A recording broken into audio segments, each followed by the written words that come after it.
Assalamualaikum warahmatullahi wabarakatuh. Pada materi kali ini kita akan membahas analisa deskriptif statistik bagian frekuensi menggunakan SPSS.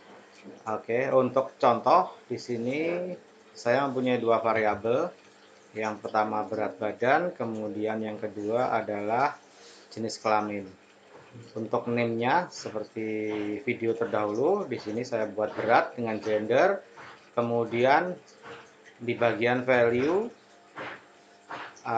jenis kelamin ada satu untuk wanita, dua untuk pria. Kemudian di bagian measure, karena berat badan ini bisa dirata-rata, bisa dijumlah, maka pilihannya jatuh pada scale.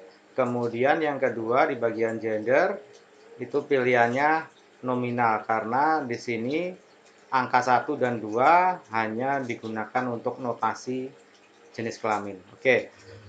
Kemudian data yang saya punya, di sini saya punya 20 responden dengan berat badan 54, yang pertama dan yang terakhir adalah 52. Kemudian gendernya ini wanita, satu ini untuk wanita, dua untuk pria. Oke. Langkah analisanya yang pertama adalah klik analyze, kemudian deskriptif statistik, kemudian kita pilih frekuensi. Kemudian dua variabel yang ada kita pindahkan ke kolom sebelah kanan. Kemudian di statistik bagian persentil, ini sebagai contoh saya isikan ini persentil 25, kemudian add persentil 50, add, kemudian persentil 75 add. Tidak harus seperti ini, tetapi tergantung persentil berapa yang kita perlukan untuk deskripsi data. Kemudian di bagian sentral tendensi kita pilih min dengan median. Kemudian di bagian dispersion kita pilih semuanya, ini standar deviasi, varian, ring, minimum, maksimum, standar error of mean. Kemudian bagian distribusi, skewness dengan kurtosis kita cek juga. Kemudian continue. Di bagian chart pilih histogram with normal curve. Nah, ini untuk melihat sebaran datanya normal atau tidak. Oke, kalau sudah continue, kemudian oke. Nah, ini hasil output dari frekuensi. Kemudian untuk interpretasi hasilnya, saya contohkan di sini. Yang pertama, N valid 20. Ini berarti bahwa jumlah respondennya ada 20 orang, kemudian semua missingnya 0, berarti semua datanya lengkap. Itu untuk interpretasi yang pertama. Kemudian yang kedua, rata-rata berat badan responden adalah 57,40. Kemudian bagian selanjutnya ada standar error of mean, yaitu 3,152. Oke. Dari standar error of mean ini kita akan bisa memperkirakan rata-rata berat badan dari populasi, yaitu dengan rumusnya X bar plus minus T atau Z tabel dikali standar error of mean. Standar error of mean. Oke. Di sini kita menggunakan T atau Z tabel itu berdasarkan jumlah sampelnya. Jika sampelnya besar, kita akan menggunakan Z tabel. Jika sampelnya kecil, kita akan menggunakan T tabel. Kemudian acuan untuk mengetahui itu sampel kecil atau sampel besar adalah jika responden lebih besar sama dengan 30, itu berarti kita akan menggunakan Z tabel karena itu akan dianggap sebagai sampel besar. Jika respondennya kurang dari 30, kita akan menggunakan tabel T. Oke.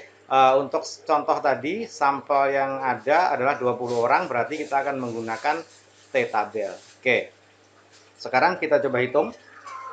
Untuk X-bar-nya, rata-ratanya tadi adalah 57,40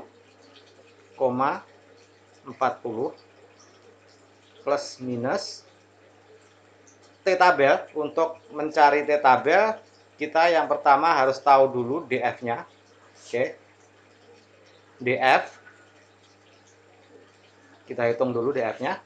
DF sama dengan N min 1. Oke, N ini adalah jumlah responden. Respondennya ada 20. Kita kurang 1, berarti DF-nya ada 19. Oke, sekarang kita sudah mempunyai DF. Karena kita sudah punya DF, kemudian kita cek di tabel T. Oke, ini tabel T-nya. Kita pakai 0,05 untuk uji dua sisi di sini, bagian ini 0,05. Kemudian DF-nya di sebelah sini 19. Kita tarik 19 ke arah 0,05. Di sini kita mendapatkan angka 2,093. Berarti nilai T-nya adalah 2,093 dikali standar error of mean-nya tadi adalah 3,152. 3,152. Oke, kita hitung lagi. 57,40 plus minus hasil dari perkalian T-tabel dengan standar error of mean adalah 6,5971.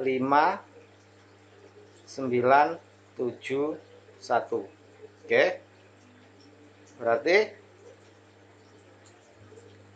di sini 57,40 dikurang 6,5971 sama dengan 50,829.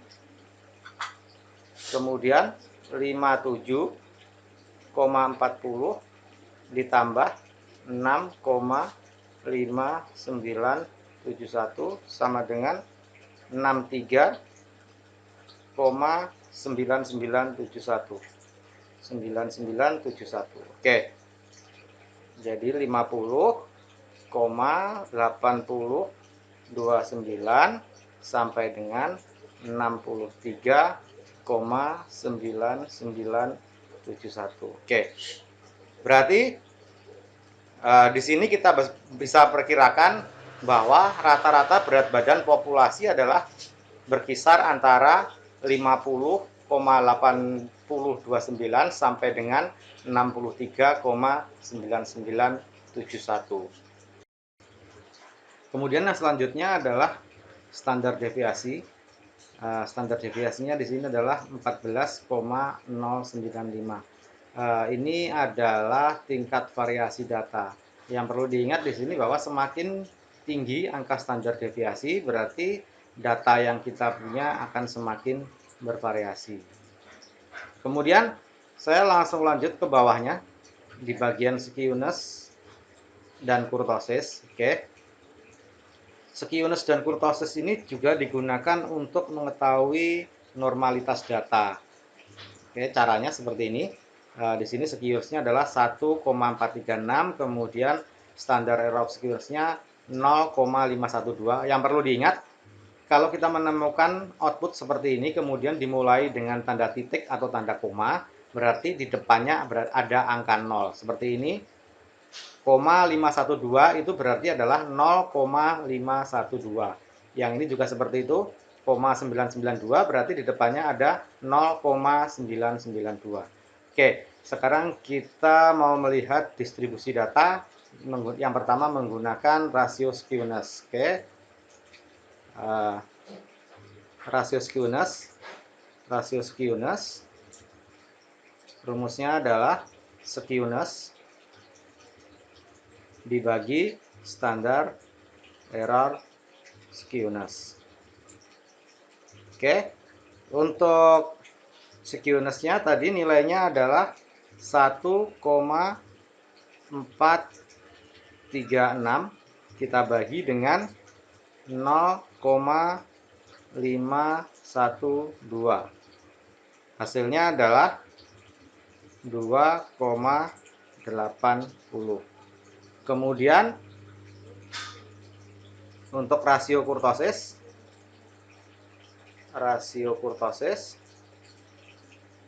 sama dengan kurtosis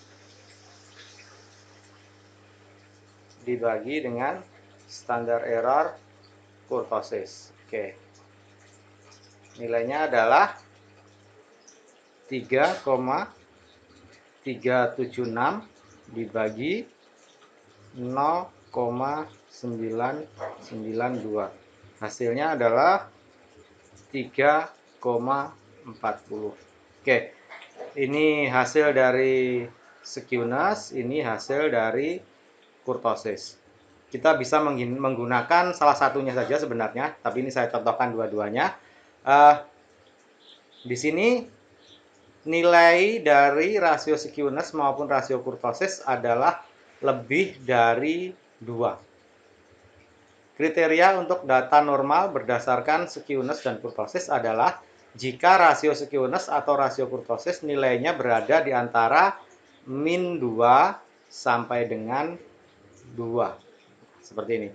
Jadi, kalau nilainya berada di rentang ini, maka distribusinya adalah normal. Nah, untuk yang pertama skewness ini 2,80, kemudian yang kedua kurtosis 3,40. Karena ini berada di luar rentang ini, min 2 sampai plus 2, berarti distribusi data yang kita punya adalah tidak normal.